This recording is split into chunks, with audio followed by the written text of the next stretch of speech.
Eh, Cuando hablamos de misión, queridos hermanos, uno piensa en evangelización. En realidad no es así. Cuando hablamos de misión, a veces pensamos de alguien que viaja y cruza una frontera. Tampoco eso es misión. A veces cuando hablamos de misión es porque ha creado una asociación o una fundación y ya entonces es misionero. Cuando hablamos de misión y hablamos de misiología, nos vamos a dar cuenta que hay tres ciencias que forman parte de la intersección de estos tres círculos. Uno es historia, otro es antropología y otro es teología. Si usted pone a cada uno de ellos en un círculo, ahora tenemos tres círculos. Significa entonces que la intersección vendría a ser misiología. A ver, parece que alguien me está interrumpiendo aquí.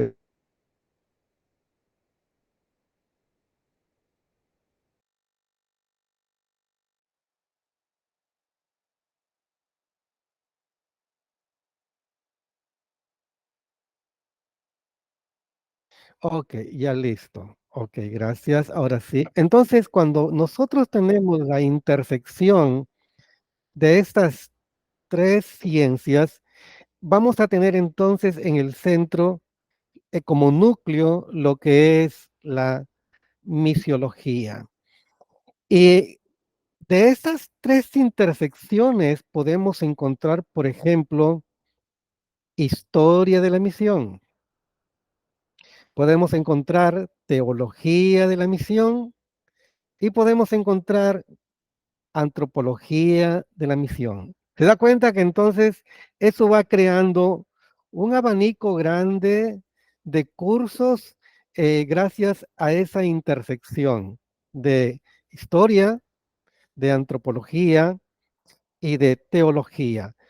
Algunos equivocadamente piensan que hablar de misiología es hablar de todo menos de teología y menos de Biblia. Es todo lo contrario. No se puede hablar de misiología sin Biblia, sin teología. Eh, ¿Por qué la historia es importante en esta intersección de ciencias? Porque vamos a encontrar a través de la historia señales importantes de cómo Dios ha venido obrando a favor de que todas las naciones del mundo lleguen a ser salvas. Como por ejemplo, ustedes van a tener una lectura sobre cómo hay 10 grandes movimientos en la historia de la humanidad donde se puede ver la mano de Dios a favor de la redención para toda la humanidad. A su tiempo voy a compartirles ese material para que ustedes lo puedan estudiar y ustedes después que lo estudien ese material hagan una monografía y de lo que usted quisiera. Yo sé que cuando lean ese material van a llorar, se van a entusiasmar, no van a querer dejar de leer, van a olvidarse del desayuno, del almuerzo, cuando comiencen a leer esa parte y uno dice, wow, la primera vez que yo leí eso, yo leí, me atrajo una parte cuando habla de los vikingos. Y yo cuando dice vikingos ya son suecos, pues aquí Sergio me entiende, porque hemos estado rodeados de suecos siempre por aquí y los vikingos. ¿Y qué tienen que ver los vikingos en esto? Mire, tienen una parte en la historia bien interesante, por eso es que cuando juntamos antropología, cuando juntamos teología, cuando juntamos eh, historia, entonces vamos a darnos cuenta que esas tres cosas son muy importantes para poder entrar en el diálogo de lo que es misiología. Antropología, ¿para qué? ¿Por qué? ¿De qué? ¿Qué de qué? Antropología. Es que Cuando Dios coloca al ser humano en la tierra, en el correr del tiempo, ese ser humano crea automáticamente formas de vida, crea valores, crea costumbres, crea creencias, crea tradiciones, etcétera. Entonces, esos elementos son de la antropología. Entonces, cuando uno hace un estudio antropológico, nos vamos a dar cuenta de cómo se nos abren muchas posibilidades para poder llegar a un lugar. Por ejemplo, siempre me gusta utilizar el ejemplo de un libro que se llama El Hijo de la Paz. El Hijo de la Paz, hay una película en YouTube, creo que son de 15 minutos, un resumen de toda la película, porque es más, sobre el Hijo de la Paz, donde Don Richardson, un antropólogo, fíjense, un antropólogo, no tenía éxito para presentar el Evangelio, hasta que llegó un momento que descubrió algo en la cultura de ellos que le permitió que el vehículo para que el Evangelio llegue a los corazones de ellos era ese elemento cultural. Entonces, por eso es que es muy importante la antropología y especialmente la antropología cultural y la antropología de misión. Entonces, viendo este panorama de lo que es realmente el contenido de la misiología, vamos a adentrarnos poco a poco. A ver, vamos a aquí, ok, ok, listo, ahí estamos. Lo que vamos a ver en esta primera parte, vamos a ver bajo el título de El Manual de la misión, la base de la Biblia, que vamos a ver hoy como parte de introducción y todo esto, pero vamos a ver también el mandato para la evangelización mundial, el mensaje, el modelo y el poder. Esto va a ser entonces nuestras cuatro primeras partes de lo que va a comprender. Tenemos otras cuatro partes más que van a continuar después de estos. Entonces, pero todo este material que nosotros estamos aquí utilizando tiene que ver con personajes muy, pero muy conocidos en el campo de la misión. Algunos de ellos ya murieron. Donald McGavran, como ellos, por ejemplo, personajes que quizás al ver el manual completo, vamos a ver qué personajes nos dejaron un gran legado para tener una misiología académicamente elaborada. Entonces vemos aquí este título que dice el propósito y el plan de Dios. Es lo que va a abarcar todos estos cuatro temas. El pasaje bíblico que a todos los misiólogos les encanta utilizar porque es realmente, como dicen, la columna vertebral de toda la Biblia y es lo que realmente nunca alcanzamos de agotar, de terminar de entenderlo hasta la saciedad, es Juan 3:16. En Juan 3:16, cuando dice, de tal manera amó Dios al mundo, y cuando uno se concentra en esa manera, realmente no hay forma de cómo agotar y decir, hasta aquí hemos dicho todo. No podemos agotarlo. Se torna algo realmente infinito. Cuando nosotros leemos Juan 3:16, lo leemos, lo sabemos de memoria, pero cuando uno va mirándolo por partes, no puede uno predicar todo el año, sin exagerar, todo el año uno puede predicar de Juan 3:16. Como dice aquí, a pesar de ser un pasaje muy sencillo, es de implicancias inagotables, como dice el autor aquí. Veamos este pensamiento que tenemos. Dice, muchos de nosotros hemos experimentado individualmente la salvación que Dios nos ofrece por medio de su Hijo Jesucristo.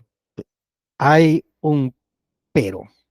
Ese pero siempre como que nos hace detenernos, porque hay algo pendiente en puntos suspensivos aquí, pero hay una pregunta, dice.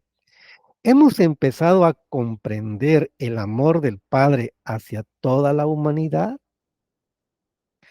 Pregunta número dos. ¿Hemos entendido que el Padre verdaderamente ama a todo el mundo? Entonces, son preguntas que quizás a la primera pregunta yo puedo responder.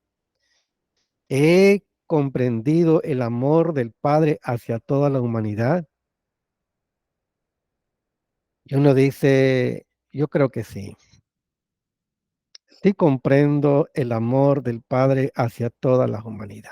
Pero ese comprendo no es solamente una cosa explícita de decirlo, sí lo comprendo, sino una cosa implícita donde me involucra que ese solo comprender no quede sin un compromiso, porque el comprender sin un compromiso entonces es romántico, es palabras bonitas que le dice un chico a una chica y que puede decirle mi vida, mi amor, mi tesoro. ¿Cómo era Sergio con Vanessa? ¿Ah?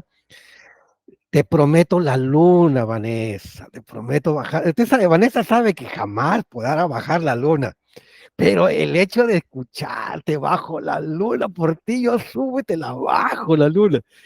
¡Wow! Eso enamora, pero queda ahí en cuestiones románticas. Y en misiones, en compromisos, podemos llegar a esa situación de solamente, sí lo entiendo, pero el comprenderlo, que de pronto ese amor por toda la humanidad me va a llevar a compromisos, me va a llevar a sueños, me va a llevar a una a visión, me va a llevar a actividades, me va a llevar a planes, me va a llevar a estrategias, o me involucro dentro de un grupo o formo un grupo de misión, o etcétera, etcétera. Y uno dice, wow, entonces, hasta ahorita con todo lo que soy y con todo lo que hago, no lo he comprendido entonces.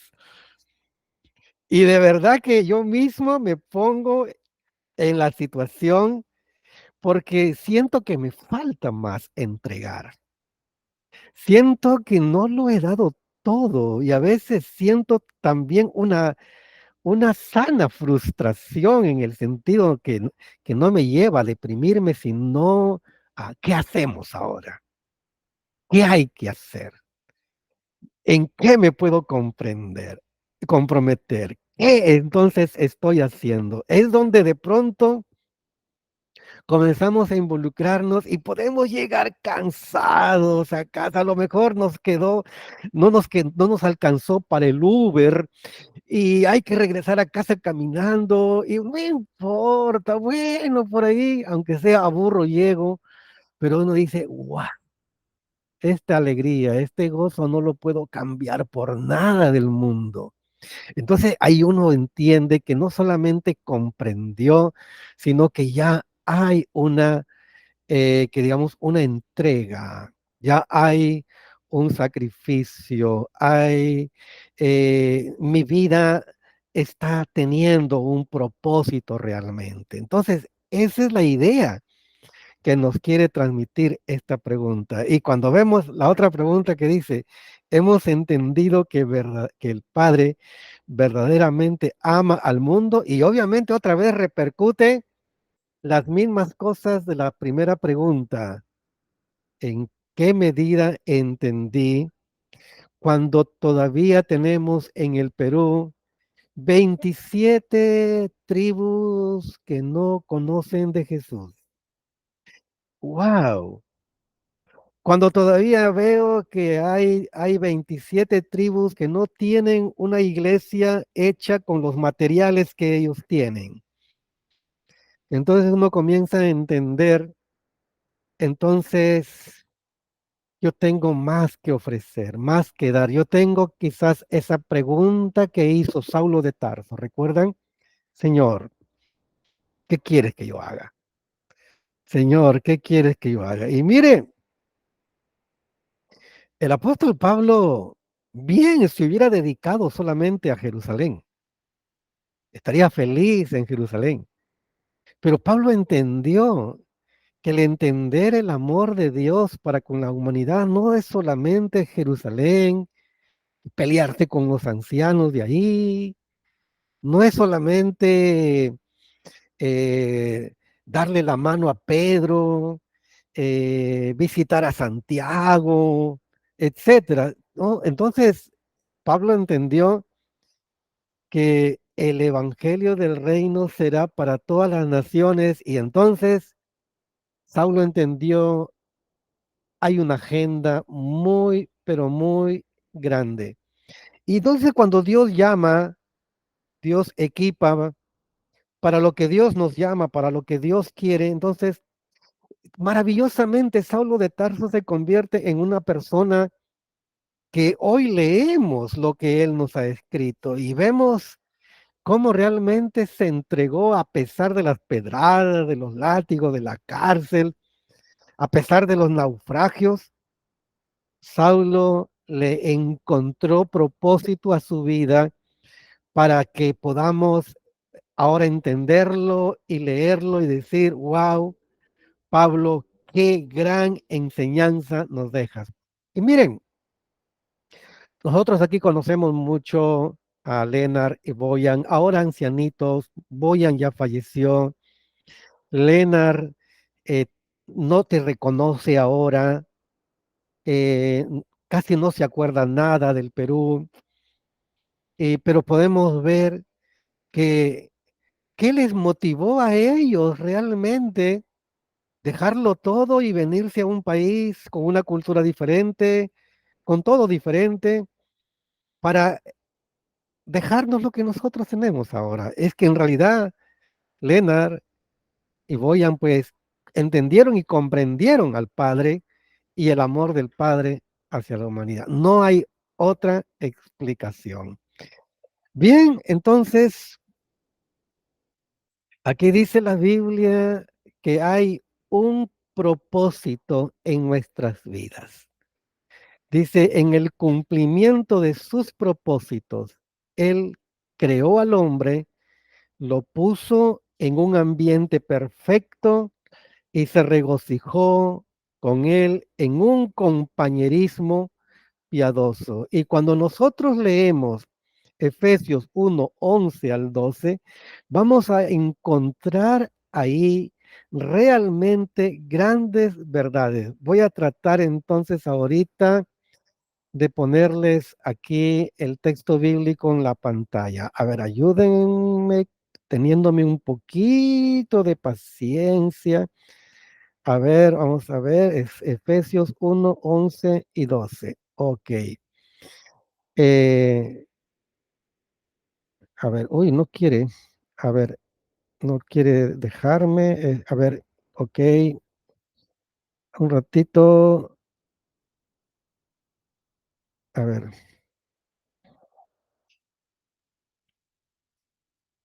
Efesios 1,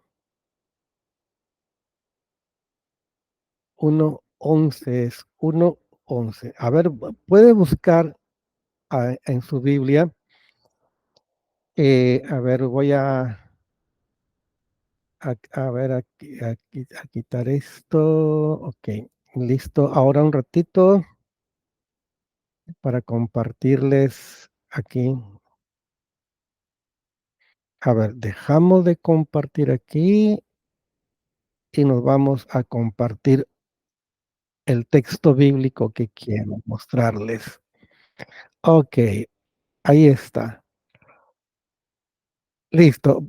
Pueden ver ahí.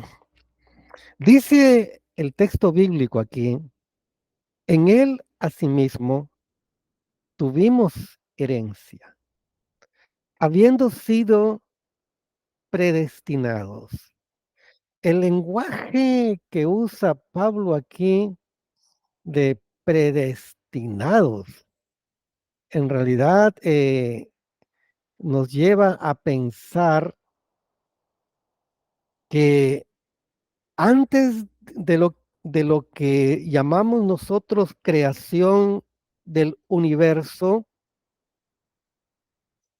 la actividad del conocimiento de Dios, pues era algo que ya existía. No es que Dios comenzó a tener conocimiento cuando crea recién el universo, no. Dios tiene un atributo, se llama atributo ontológico, porque tiene que ver con el ser. Ese atributo ontológico es que Dios conoce todo de antemano y que para Dios no existe la misma forma como nosotros definimos el tiempo. Nosotros definimos el tiempo como ayer, hoy, mañana. Así definimos el tiempo porque nosotros en nuestra condición ontológica, o sea, el ser, somos realmente humanos ilimitados. Tenemos un límite en todo aspecto. Entonces, Dios no tiene ningún límite porque para Él no existe ayer, para Él no existe mañana, para Dios existe el hoy. Y dice que para la forma como nosotros entendemos el tiempo, que antes de esta creación ya Dios tenía un plan sin que nosotros existiéramos. Wow. O sea, no saben cuánto me costó entender realmente esto y todavía me cuesta entenderlo. Si te cuesta entenderlo, te entiendo, hermano. Te entiendo porque ¿cómo explicar que antes que Dios creara el universo, el ser humano y todo, ya Dios lo tenía todo elaborado? ¡Wow! Cuando de pronto leemos en la Biblia, dice, en él asimismo tuvimos herencia, herencia en respuesta a un plan, habiendo sido predestinados, donde están los conceptos de ese plan. Wow. Y todo eso no en el momento que Dios comienza a crear, sino antes que Dios comience a crear. Y podemos decir que Cintia Calle, antes que el universo sea creado, ya fue conocida y ya Dios tenía un plan muy distinto como lo tiene Dios con cada uno.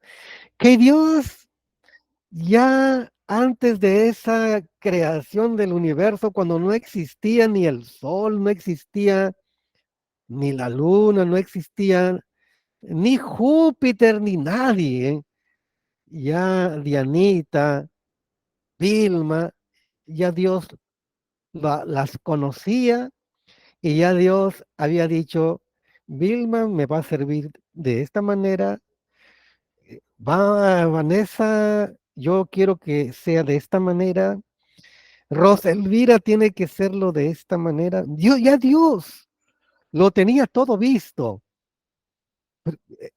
Lo único es que si no encontramos explicación racional a todo esto, lo único que tenemos que responder nosotros es con esto que se llama, con dos letras, fe.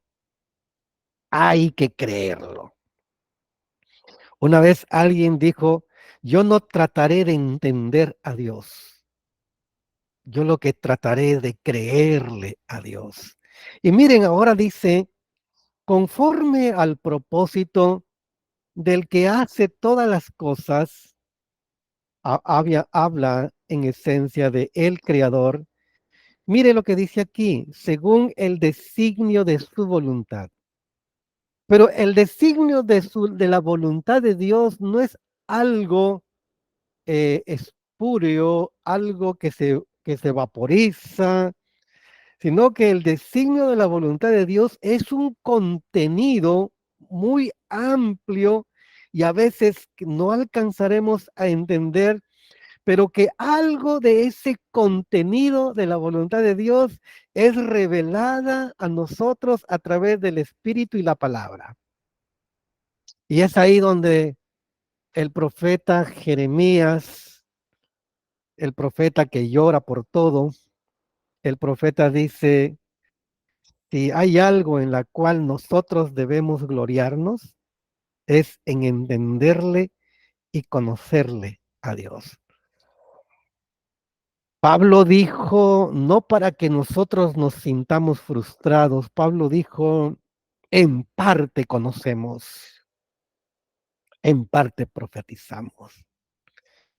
Y por ahí escribió Moisés diciendo que hay cosas que son reveladas que son para nosotros, pero hay cosas que no son reveladas y que son de exclusividad divina, que son de Dios. Pero bueno, cuando leemos el versículo 12, entra la parte de la ternura. ¿Con qué objeto Dios nos ha creado? Como dice ahí, a ver, lo voy a subrayar para que podamos, ajá, ¿cómo dice ahí? ¿Qué dice en el versículo 12? A fin de que seamos para alabanza de su gloria, Así es, nosotros los que primeramente esperábamos en Cristo. para alabanza de su gloria. Ese es el objeto máximo del propósito por la cual Dios crea al ser humano. Y esto realmente se va a ir deteriorando por causa del pecado, pero que con Cristo realmente volvemos a la posición inicial de decir, somos nueva criatura y el objetivo por la cual ahora soy nueva criatura es el mismo objetivo con la cual Dios crea a Adán y Eva, para alabanza de su gloria. Qué maravilloso realmente es esto. Y bueno, y podemos seguir leyendo esto, pero vamos entonces a ir a la diapositiva. Eh, vamos a entonces a ver, ok, aquí dice detener, ok, vamos a la diapositiva acá. Ok, listo. Aquí dice entonces que el plan de Dios es que se cumpla ese propósito. Propósito en el momento de la creación y propósito entonces de la misión. ¿Cuál es el propósito de la misión? Llevar a toda persona para que ésta se convierta en alabanza de la gloria de Dios. Cuando tú llevas una persona a Cristo, estás llevando a alguien que va a significar lo mismo que significó en el momento que Dios crea a Adán y Eva para alabanza de su gloria. Y como dice aquí, en el cumplimiento de sus propósitos, Él creó al hombre, lo puso en un ambiente perfecto y Dios se alegró con él en un compañerismo piadoso. Y es lo que realmente, hermanos, conocemos quizás y a veces imaginamos de lo que fue ese espacio en la literatura de Génesis muy cortito, donde Dios disfrutó del compañerismo de Adán y Eva. La Biblia dice en estos términos: y la voz de Dios se paseaba en el huerto, donde dice que cuando Dios quería conversar con Adán, Adán estaba ahí para conversar con Dios. Cuando Dios quería hablar con Eva y preguntarle cómo se está portando Adán, Eva estaba ahí para decirle a Dios lo maravilloso que es Adán. Entonces, hermanos, allí era realmente un objetivo cumplido, alabanza de la gloria de Dios y un compañerismo donde se podía hablar, charlar y cosas así, ¿no? Y algo como que Dios nos habla también en nuestros tiempos.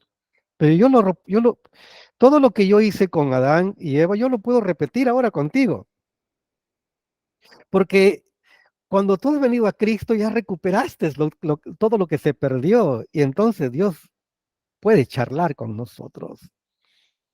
Dios puede conversar con nosotros. Y es lo que llamamos nosotros, en términos a veces religiosos, es oración. Pero no solo conversamos con Dios cuando oramos, conversamos a Dios en el momento que nuestro ser de pronto nos mete en una situación así de éxtasis, de, ay Señor, ay Dios mío. Y de pronto estamos charlando con Dios. Y Dios tiene sus maneras de cómo respondernos también a cada uno de nosotros. Veamos entonces, vemos que antes de que Dios creara el universo conocido y por conocer, la Biblia nos revela a un Dios que tiene un plan para crear y un plan para salvar. Pero ¿cómo es posible que Dios pueda crear a alguien que va a fallar? Yo tampoco lo entiendo, yo tampoco lo comprendo, porque tendría que tener la infinitud de la mente de Dios para entenderlo. Pablo dice en Corintios que el único que puede entender la mente de Dios es el Espíritu de Dios.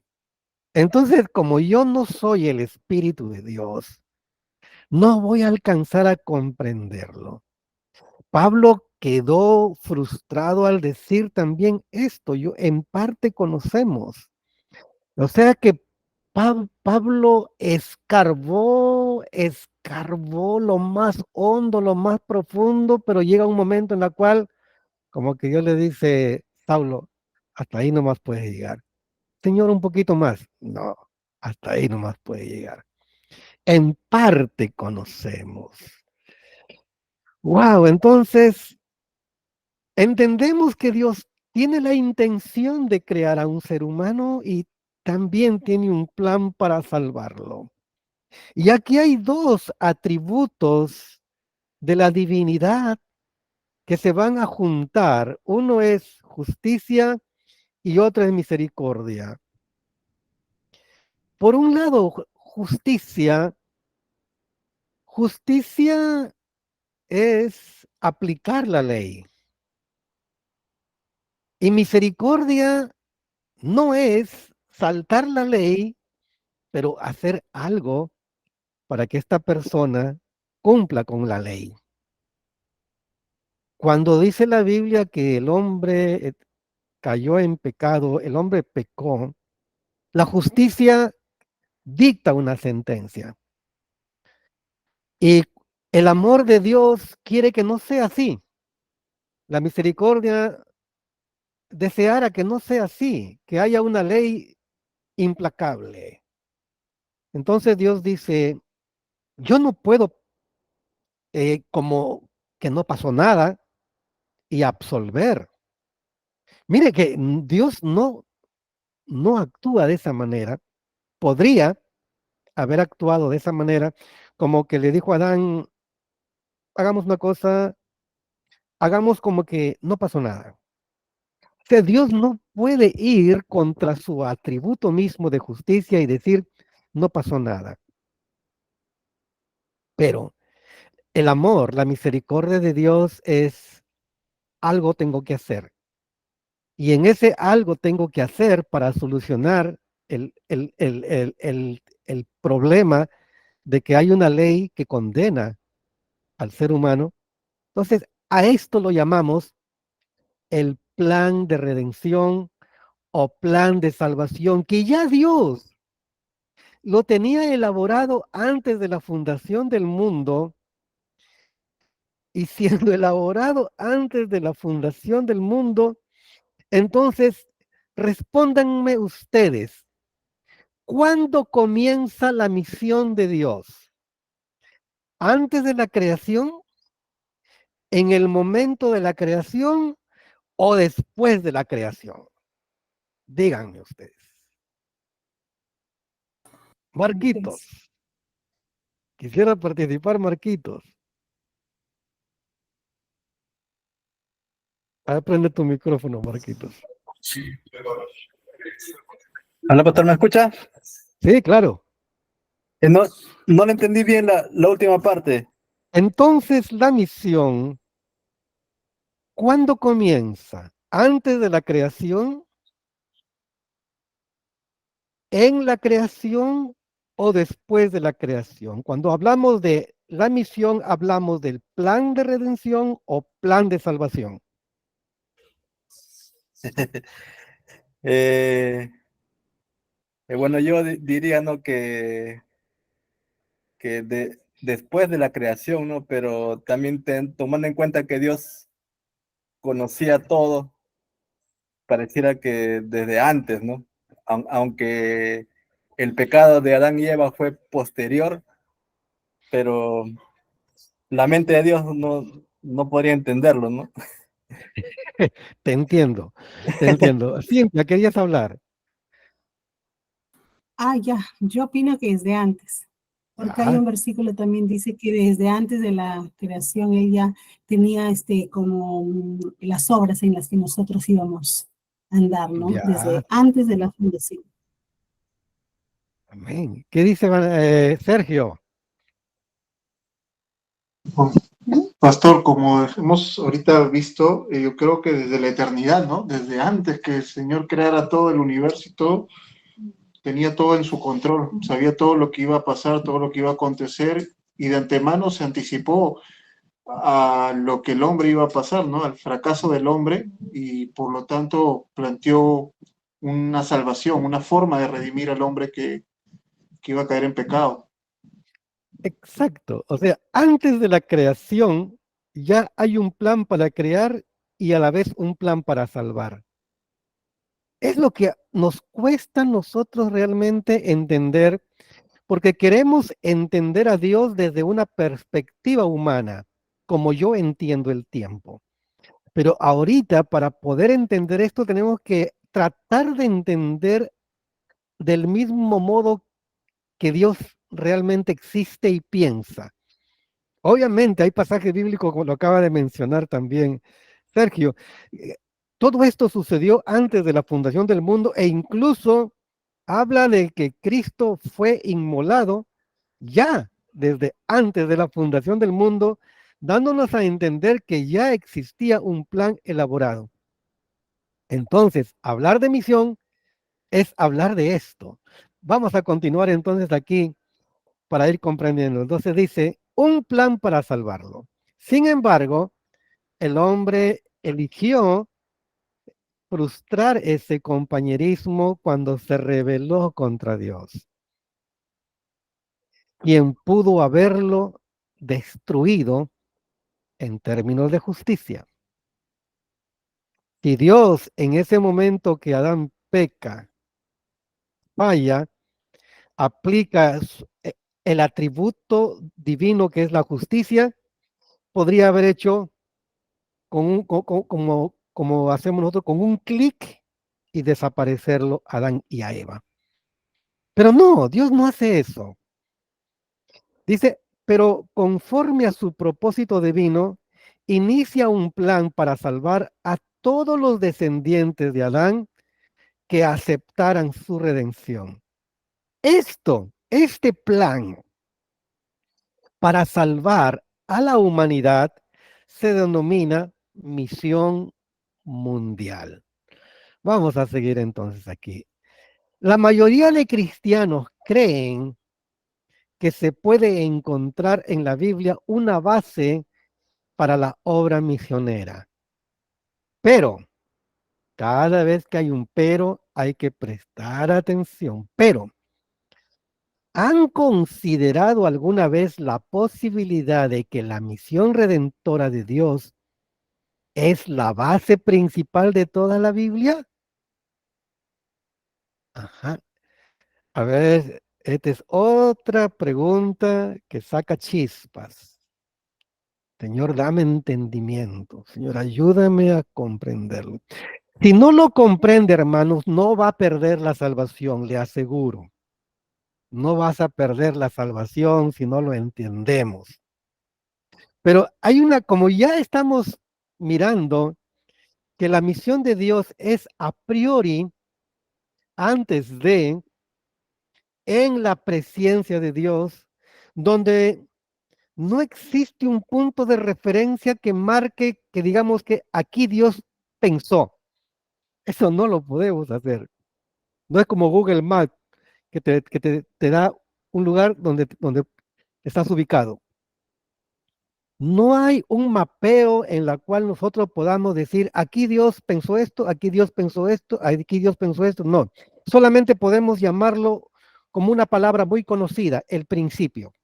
El principio es el espacio de tiempo en la cual nosotros solamente podemos imaginarnos que ahí está la eternidad antes de la creación. A eso se llama el principio.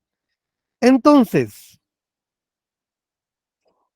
si nosotros entendemos que es a partir de la Biblia que existe la misión redentora,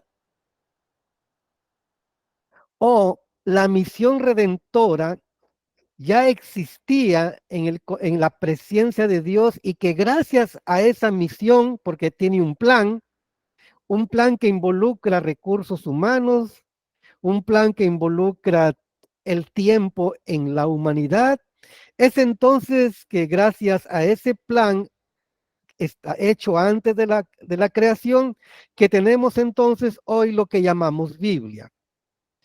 Porque, y gracias entonces a lo que está revelado en la Biblia, tenemos ahora una misión redentora de manera explícita. Digamos que antes que existiera la creación, había una misión redentora en Dios implícita para nosotros, explícita para Dios.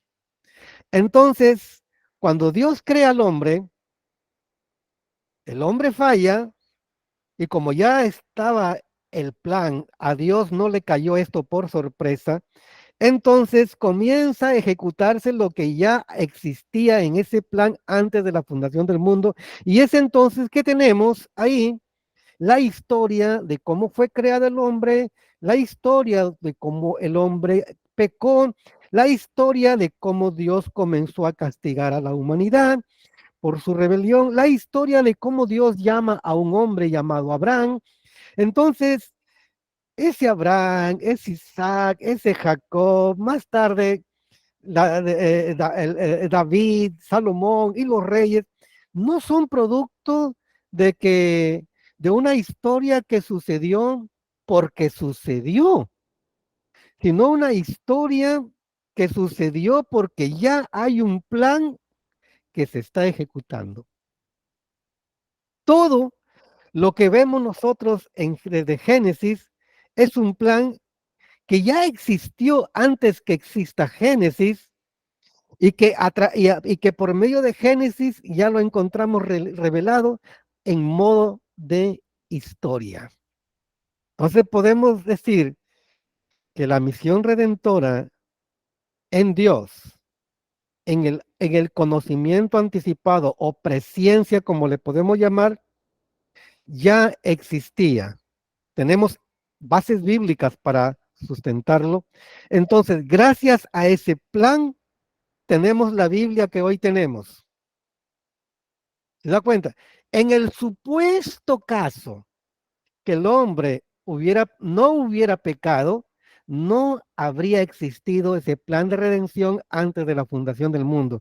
Y entonces, a partir del capítulo 1 de Génesis en adelante, otra sería la historia. No estaríamos hablando entonces de esa historia del Antiguo Testamento.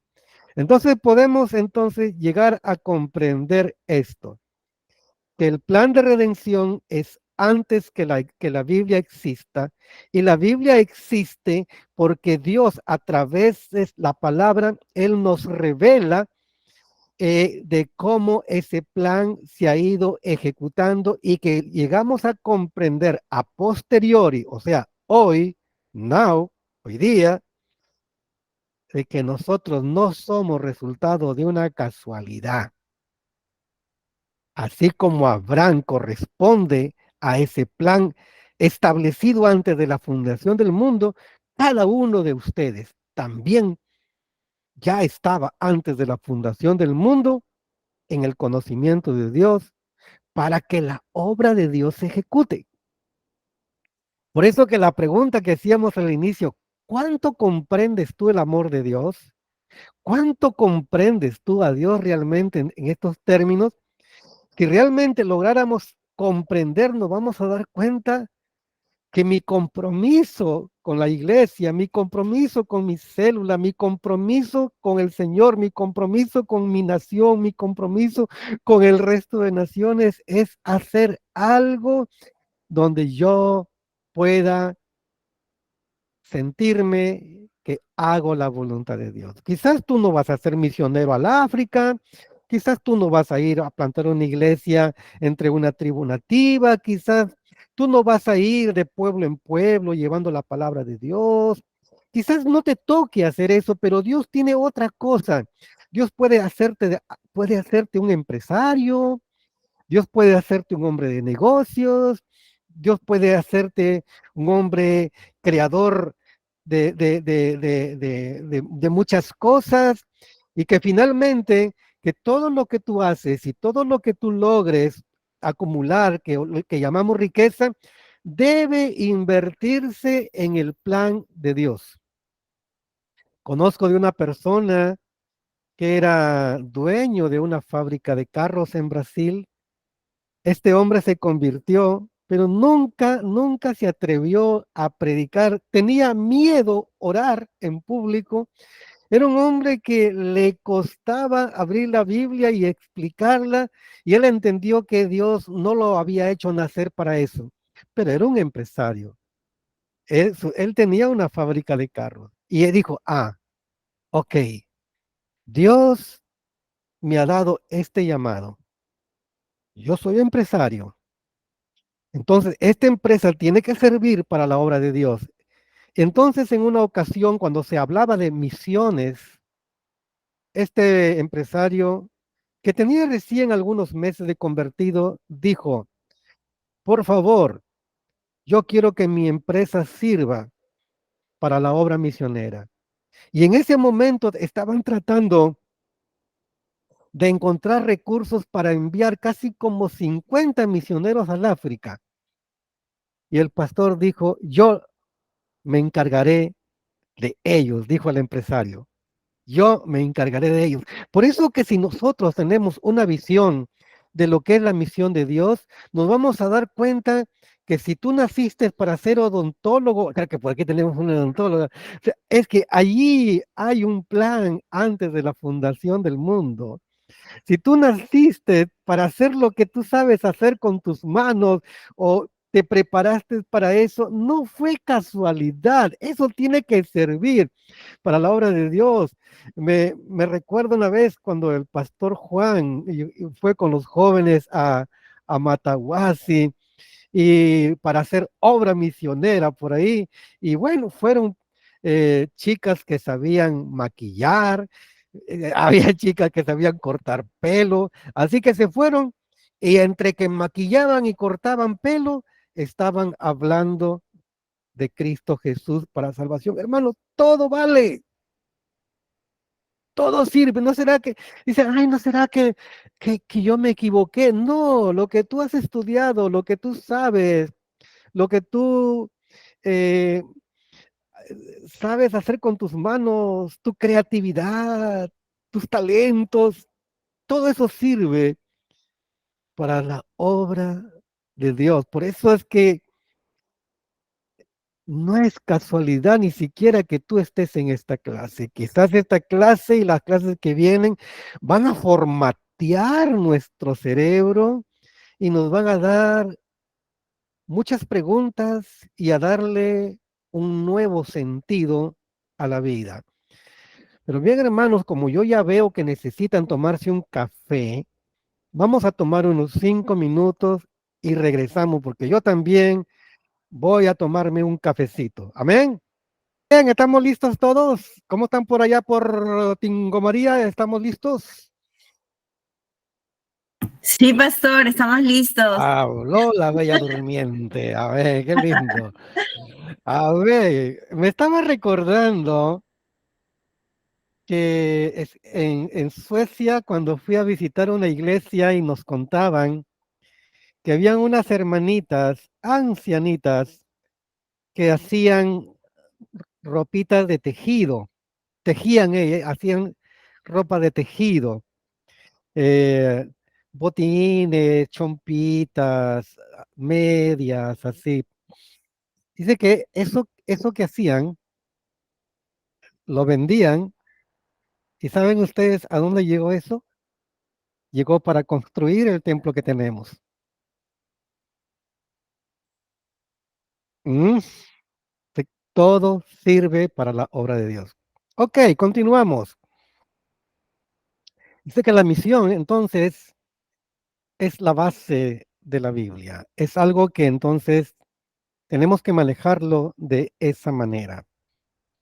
Miren esto, dice, sencillamente, si Dios no hubiera tenido el propósito de redimir la humanidad, o sea, si Dios no hubiera tenido un propósito de salvar, si solamente Dios hubiera tenido un plan de crear, pero no un plan de salvar, entonces dice, la revelación divina, o sea, la Biblia, hubiera sido muy distinta y muy corta, y ni siquiera nosotros tendríamos el tiempo para conocerla. Habría sido así, creación, muerte, juicio y se acabó. Así habría sido todo. O sea, imaginamos que Adán y Eva estaban solos cuando ellos pecaron. Significa entonces que la creación de Dios hubiera sido la historia de dos hombres creados por Dios que pecaron y que fueron a un juicio y se acabó. Eso habría sido la historia. Si no hubiera existido antes, a priori o previamente, un plan de Dios para salvar. Es ahí que recién podemos quizás ver luz, algunas luces, algunas candelillas, como dicen en mi tierra, unas candelillas, de que debería entonces existir juntamente con el plan de creación un plan para salvar.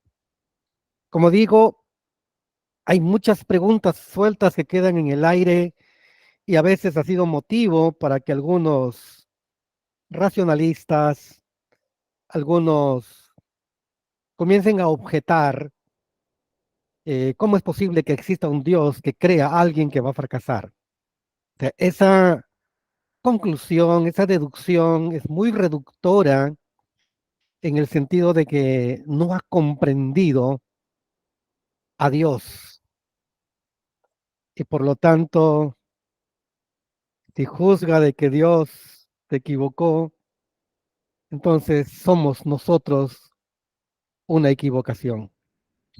Así sería. Pero al contrario, somos, como dice, creados para alabanza de su gloria, para la gloria de Dios.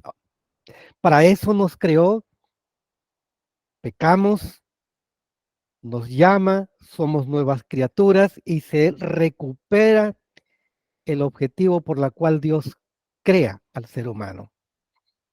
Entonces, a ver, ok, dice, porque aparte de la misión redentora, no hubiera existido la nación escogida por Dios cuya historia se encuentra en el Antiguo Testamento. Si no hubiera habido, no hubiera existido un plan maravilloso, así como Dios tenía plan para crear un plan para redimir, un plan para salvar, que es lo mismo.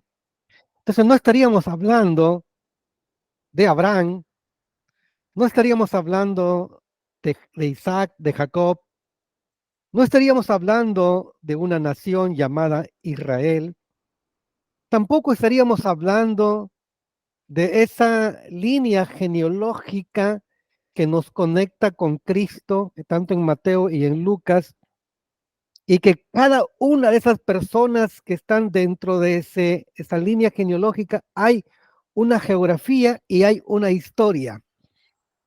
O sea, no existiría entonces eso. Y si realmente existe como la leemos nosotros,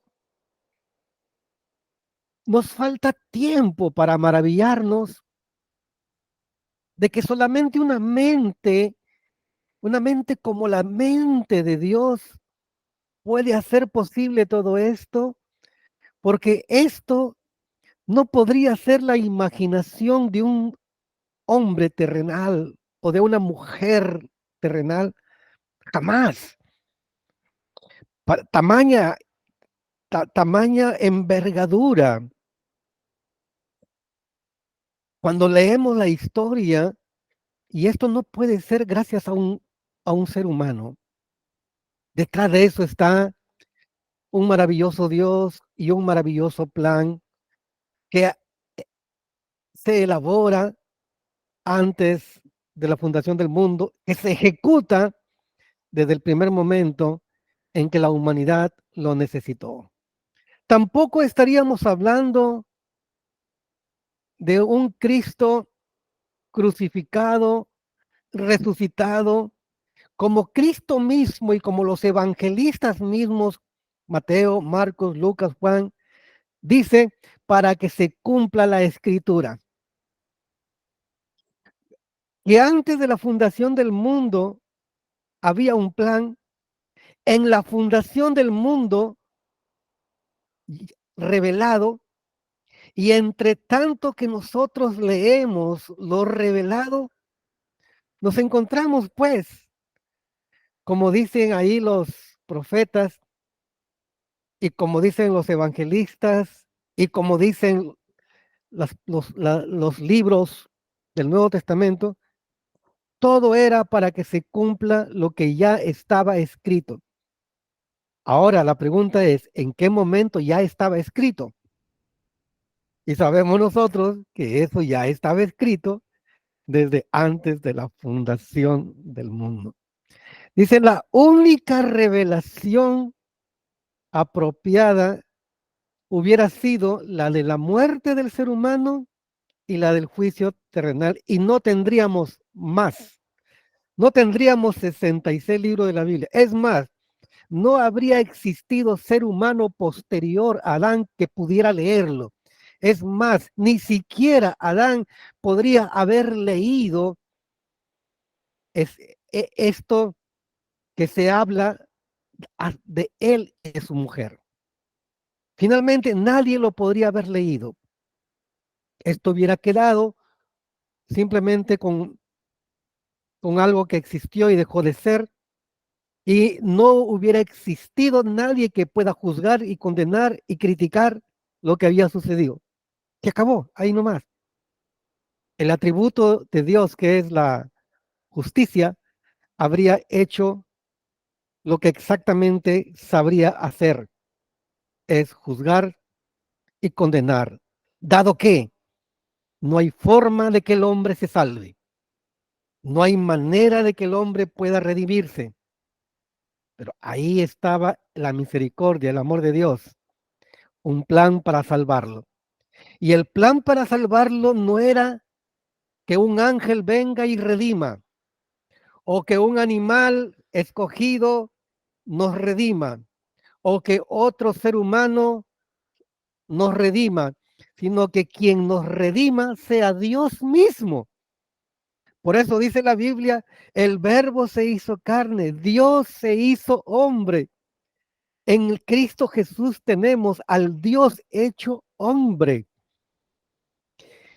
Y solo el hecho de que en Cristo o en Dios mismo, en la forma humana en Cristo, nuestros pecados sean juzgados, una vez juzgados y condenados en el cuerpo de Cristo, dado que Cristo, como bien dijo, tengo poder para dar mi vida y poder para volverla a tomar, en la resurrección triunfó sobre la muerte, sobre el pecado y sobre el diablo. Y al resucitar entonces Cristo, como bien lo dijo en la cruz, consumado es. Y como lo dijo después cuando Él resucita, toda potestad me es dada en los cielos y en la tierra. Entonces, solamente en Dios hay salvación y como está escrito en los Salmos, solo hay salvación en Jehová, porque la salvación es de Jehová. No hay salvación fuera de Dios. Y como bien dice en el libro de los Hechos, en el libro de Filipenses, que solamente en Cristo hay salvación, porque no hay otro nombre dado a los hombres en que podamos ser salvos, sino solamente en la persona de Jesús. Ahora sí entiendo. Ahora sí entiendo cuando viene Semana Santa y no es una semana para entristecerse, sino una semana para decir, Dios, te hiciste hombre, entregaste tu vida en la cruz. Nuestros pecados te llevaron a la cruz, pero nuestros pecados fueron juzgados en la cruz. Y cuando resucitaste, venciste a todos. Y es por eso, hermano, ¿en qué momento tus pecados fueron condenados? No fue ayer, no será mañana. Para nosotros, en la escatología, no existirá un juicio por nuestros pecados, porque en la escatología, a priori, nuestros pecados ya fueron juzgados. Y en el derecho universal humano y en el derecho divino, es que nadie puede ser juzgado dos veces por el mismo delito. ¡Wow! Entonces, si tus pecados ya fueron juzgados en la cruz, ya no habrá otro juicio para volverte a juzgar por el mismo pecado. Mis pecados fueron juzgados en la cruz, significa que ya es cosa juzgada. Es por eso que Pablo nos habla de la justificación, que en otros términos, porque justificación es un término jurídico, nos habla de que somos absueltos. Entonces ahora, ¿qué juicio nos espera? Bueno, nos espera el juicio que se llama el tribunal de Cristo. ¿Pero para qué es el tribunal de Cristo? Hemos llegado al tribunal de Cristo resucitados, sí que estábamos muertos. Hemos llegado al tribunal de Cristo porque Dios nos arrebató y nos llevó de pronto de frente al tribunal de Cristo. O sea, ¿para qué llegamos al tribunal de Cristo? ¿Para saber si somos salvos o no? No, hermano. Llegamos al tribunal de Cristo para que conforme a nuestras obras recibamos el premio que nos merecemos. Recibiremos la corona de justicia, una piedrecita blanca con un nuevo nombre. Así que, Harry, ya no te llamarás Harry, allá.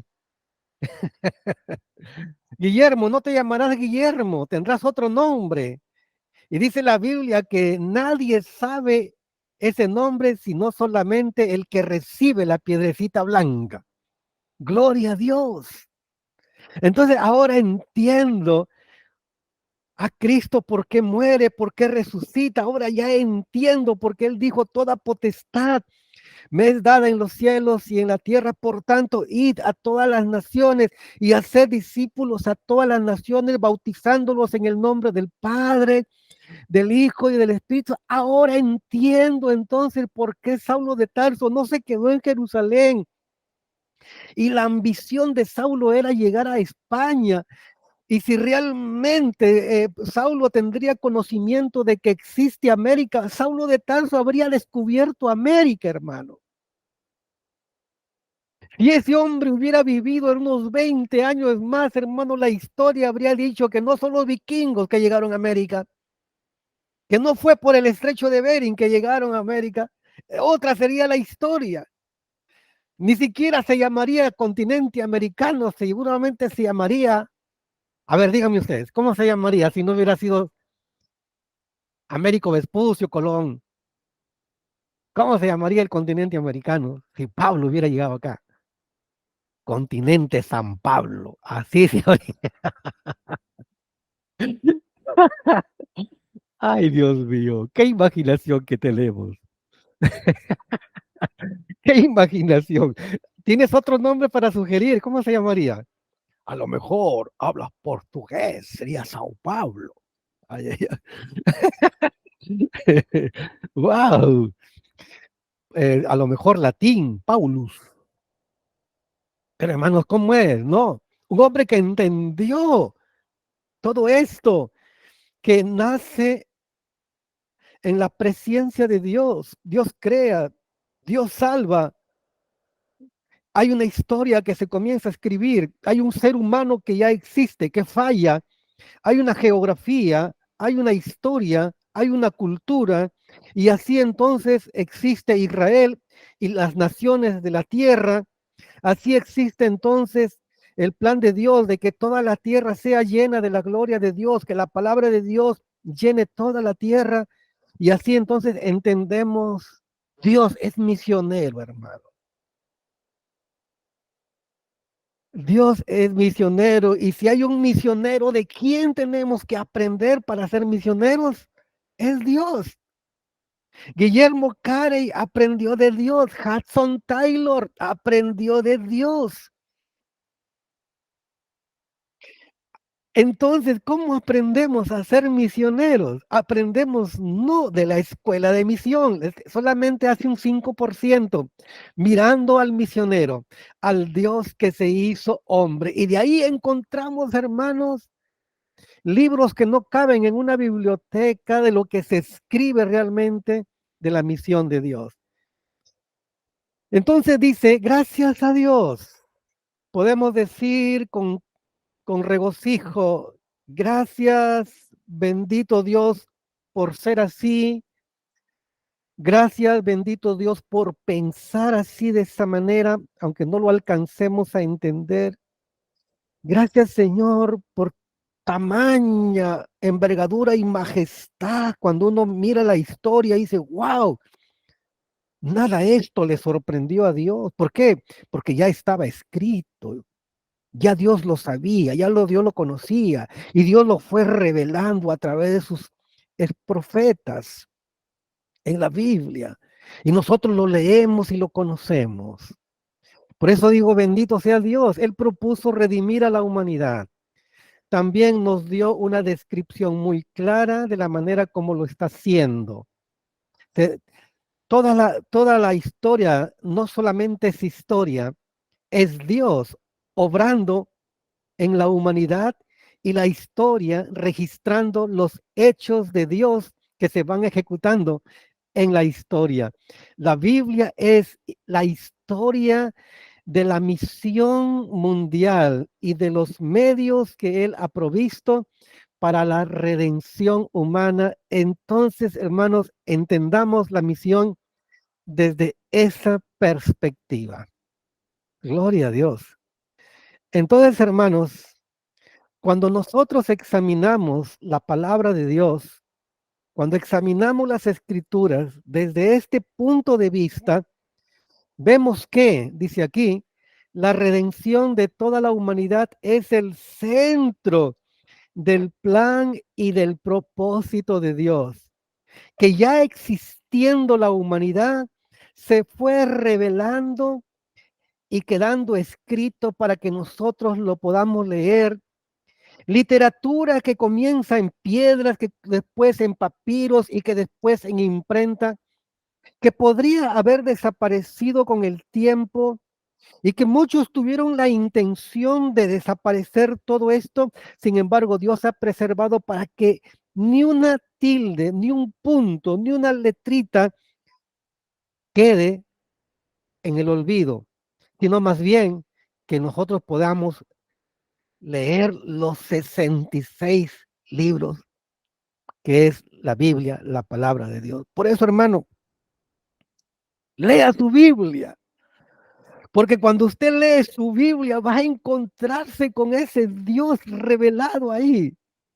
Conozca su Biblia, conozca su historia, conozca su ley, conozca sus profecías, conozca su poesía, conozca todo ese contenido que realmente nos hace maravilla. Yo era un hombre que no me gustaba la historia, muy poco de lectura realmente, pero cuando comencé a leer la Biblia dije, wow, tengo que seguirla leyendo. Tendré que terminarla, no puedo quedarme en Génesis, en Éxodo, no.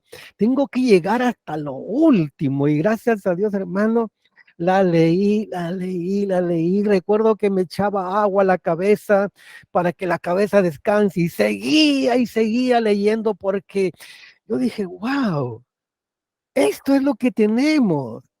Tantos años perdidos leyendo a la Casa Verde del peruano, ya me olvidé su nombre, leyendo otros libros ahí de los escritores, bueno, Vargas Llosa, ¿no? Y no escritor ni escritor en el mundo que tenga el tamaño, que tenga la envergadura, que tenga eso que solamente está en Dios y que Dios nos dice, yo soy el autor de esos 66 libros que están ahí. Léelos, te los recomiendo. Leamos la Biblia, leámosla. Entonces, nos damos cuenta también que la evangelización no es solamente una actividad redentora, sino que es algo más. Evangelización es asociarse, unirse con Dios para sujetar a un mundo en rebelión a su autoridad divina. Y así se cumplirá la profecía de Apocalipsis, cuando dice, los reinos del mundo han venido a ser de nuestro Señor y de su Cristo, y Él reinará por los siglos de los siglos.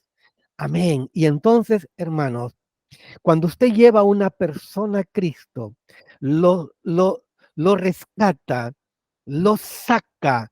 Hay violencia en ese momento cuando usted está trayendo una persona a Cristo, porque se desliga del reino de las tinieblas para ligarse ahora a Dios y levantar sus manos a Dios y decir, Señor, aquí estoy yo para cumplir con el objetivo, ser alabanza para tu gloria. Y como dice Apocalipsis, y Él reinará por los siglos de los siglos. Amén. Cuando continuemos con el estudio, nos vamos a ir ampliando mucho más estos pensamientos. Pero mis queridos hermanos, mis amados hermanos, hagamos entonces de la misión algo que lo amemos con todo el corazón. No existes para otra cosa, sino para la misión de Dios, sea cual sea tu llamado, los dones, los talentos, lo que, lo que sabes hacer, para qué estudiaste. Todo eso sirve para la gloria de Dios, para su reino y para su misión. Escuché de un joven que estudió odontología, ocupó los primeros puestos cuando era estudiante, se gradúa con honores y había un dueño de una prestigiosa clínica odontológica esperándolo después de su graduación para ofrecerle que sea director de esa clínica. Y él dijo, yo no estudié para eso. Yo estudié para hacer misión de Dios. Y con su carrera va por pueblos africanos, por pueblos acá en Sudamérica también, levantando una clínica donde no hay una clínica de varas, una clínica de cortinas, y allí hace lo que él sabe hacer. Y entre tanto hace eso, él lleva el mensaje de Dios, el mensaje de esperanza para ese pueblo. Qué lindo, hermano. Es así la misión de Dios.